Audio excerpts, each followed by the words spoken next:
और जनता की जो आस्था है उन संस्थाओं के अंदर वो कहीं कमज़ोर ना पड़ जाए, ये उस बात का चुनाव है। ये चुनाव में लगातार भाजपा के नेताओं को आके ये बोलना पड़ रहा है कि हम आरक्षण से छेड़छाड़ नहीं करेंगे, हम संविधान से छेड़छाड़ नहीं करेंगे।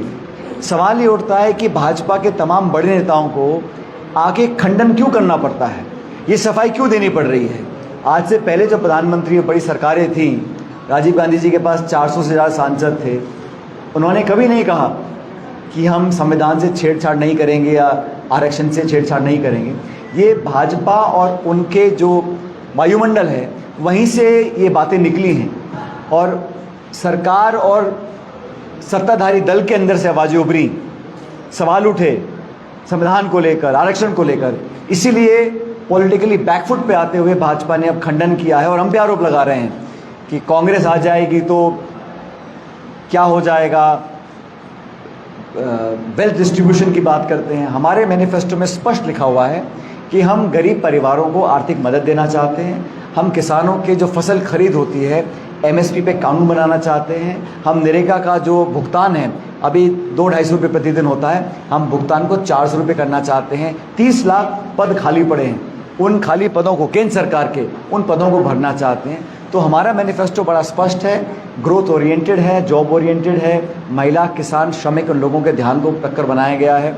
और मैं इतना कह सकता हूं कि जिन जिन राज्यों में भाजपा और कांग्रेस का सीधा मुकाबला है उन तमाम राज्यों के अंदर कांग्रेस पार्टी की स्थिति बहुत बेहतर है और जो हमारे गठबंधन है इंडिया अलायंस का, विशेष रूप से बिहार में, महाराष्ट्र में, बाकी राज्यों के अंदर हम लोग बहुत बेहतर करेंगे। 4 जून को मतगणना होगी और मुझे लगता है कि ये बदलाव का चुनाव है। जनता ऊब चुकी है उन्हीं जुमलों से, उन्हीं आश्वासन और बातों से। और साथियों, बड़ा अजीब है कि अभी तक ऐसा होता था, विपक्ष सरकार पर आरोप लगाता था। पहली बार देखा है कि सत्ताधारी दल और सरकार विपक्ष पे आरोप लगा रहे हैं और कांग्रेस पे आरोप लगा। आज भी नेहरू जी को लेकर, इंदिरा जी को लेकर, राजीव गांधी जी को लेकर चर्चाएं की जाती हैं।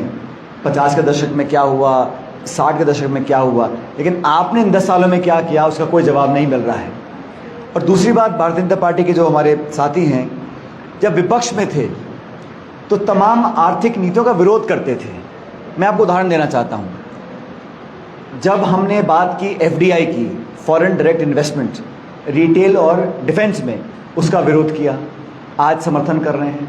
मनमोहन सिंह जी की सरकार में मैं मंत्री था, हम लोगों ने डीबीटी, डायरेक्ट बेनिफिट ट्रांसफ़र चालू किया, उसका विरोध इन्होंने किया। हमने जीएसटी को चालू करना चाहा, उसका विरोध किया। हमने इंडिया यूएस न्यूक्लियर डील किया, उसका इन्होंने विरोध किया। डब्ल्यूटीओ का विरोध करते थे तो, और स्वदेशी जागरण मंच तो बोलता था कि डब्ल्यूटीओ से बाहर आ जाइए।